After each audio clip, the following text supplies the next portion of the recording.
इस कुमार स्वामी जैसे चीफ मिनिस्टरों को पता नहीं कितने लोगों को ये हजम कर जाएंगे। चाह रहे हैं कि सीएम इब्राहिम जो है आपकी पार्टी में नेशनल प्रेसिडेंट बनकर आ जाए। जी, अगर वो हमारी पार्टी में आना चाहते हैं तो मैं अपना नेशनल प्रेसिडेंट को मैं इस्तीफा दूंगा, उनको वो ओहदा दूंगा, क्योंकि ऐसे लोगों की जरूरत है इस देश को, जो विमान मंत्री बनकर, जो नेशनल इंटरनेशनल इश्यूज में बात करने वाले, ब्रॉडकास्ट मंत्री बनकर आज जो ये मीडिया इतनी फैली हुई है, ये केवल सीएम इब्राहिम जी से कारण है। क्योंकि हम एक पत्रकार बनकर यहां तक फैले हुए हैं, तो इसका कारण जो है सीधे सीधे सीएम इब्राहिम है। तो उनका साथ हम किसी भी तरीके से ना छोड़ने वाले हैं, ना उनको जो बात है ये पक्के आरएसएस हैं। जैसा कि एक बार बताया था कि कुमार स्वामी जो है चड्डी आरएसएस की पहनते हैं, ये जमीर भाई का स्टेटमेंट है, ये मेरा नहीं। एशियन टाइम्स में सबका फिर से स्वागत है। मैं इब्राहिम आपके साथ। रियासती कर्नाटक में जिस तरह से सियासतें चल रही है, एक तरफ मुसलमान कांग्रेस के ऊपर भरोसा कर कर बैठा हुआ है और दूसरी ओर थोड़े ऐसे मुसलमान हैं जो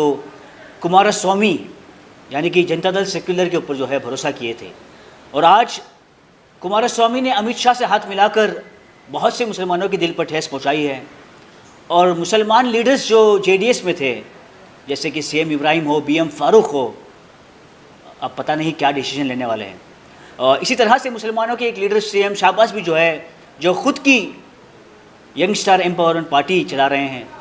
आज मेरे साथ है शाहबाज भाई। शाहबाज भाई, मेरा एक सवाल है आपसे कि जिस तरह से आज रियासत में हालात आ चुकी है, मुसलमान कुछ कांग्रेस में है, कुछ जेडीएस में है, तो आपको क्या लगता है क्या होने वाला है? CM Shahbaz Khan, youngster empowerment party का राष्ट्रीय अध्यक्ष।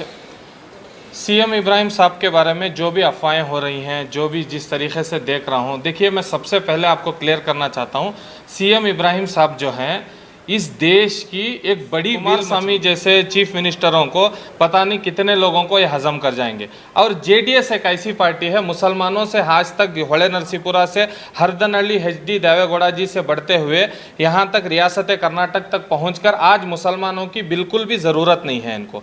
ऐसे लोगों को मैं ये कहना चाहता हूँ, सीएम इब्राहिम साहब को भले आज वो जेडीएस छोड़ना चाहते हैं या उसको डिवाइड करके दूसरी जेडीएस शुरू करना चाहते हैं, वो कह रहे हैं कि मैं जेडीएस का असली हकदार हूँ, तो इसमें कोई शक नहीं है कि वही जेडीएस के हकदार हैं। वही पहले जो है विमान मंत्री बने थे, वही पहले ब्रॉडकास्ट मंत्री बने थे, उन्हीं ने बात कर कर सारे लोगों को इकट्ठा कर कर संगठन बनाकर जो है प्राइम मिनिस्टर बनाने का एचडी देवेगौड़ा जी को मुद्दा उठाया था।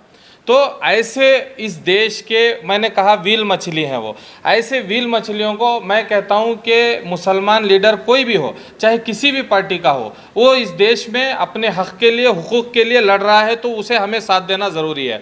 जहां तक सीएम इब्राहिम साहब की बात है, ये किसी 4 साल की एमएलसी ठुकरा कर आने वालों को ये कुमार स्वामी ने नहीं बख्शा।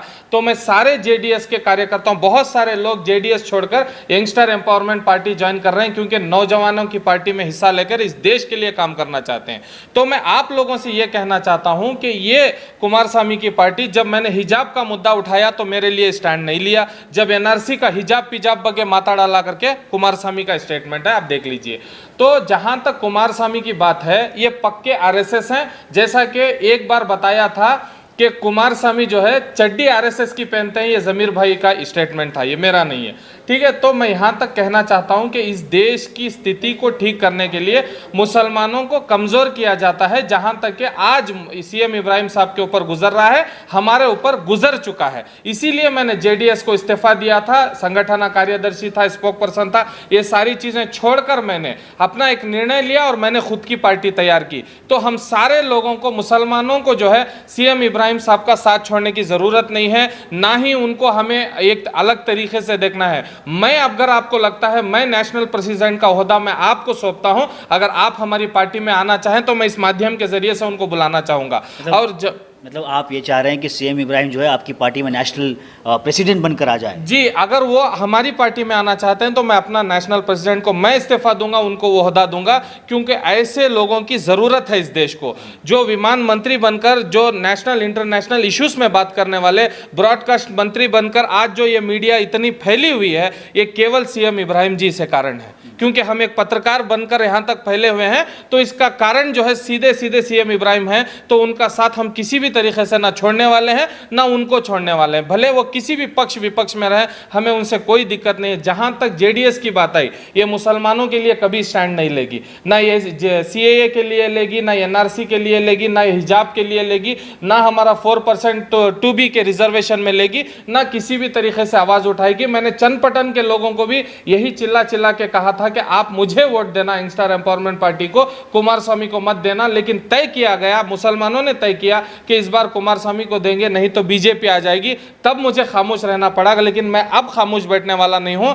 ये चंदपटन की आवाम से मेरी ये गुजारिश है कि आपने देख लिया रिजल्ट, आपने जो एग्जाम लिखा था रिजल्ट आपके सामने है। इस बार जो है मुकम्मल तरीके से ये हमारी आखिल शाही जो भी चाहने वाले हैं, ये सारे लोग मुझे वोट देंगे। इसको बिल्कुल एक वोट भी नहीं पड़ेगा, इनको क्लीन चिट दे के घर भेजने वाले हैं।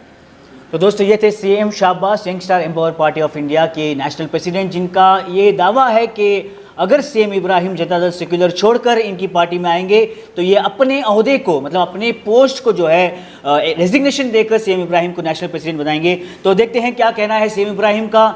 इसी तरह की खबरों के लिए आप मेरे साथ जुड़े रहेगा। मैं इब्राहिम आपके साथ, एशियन टाइम्स न्यूज़।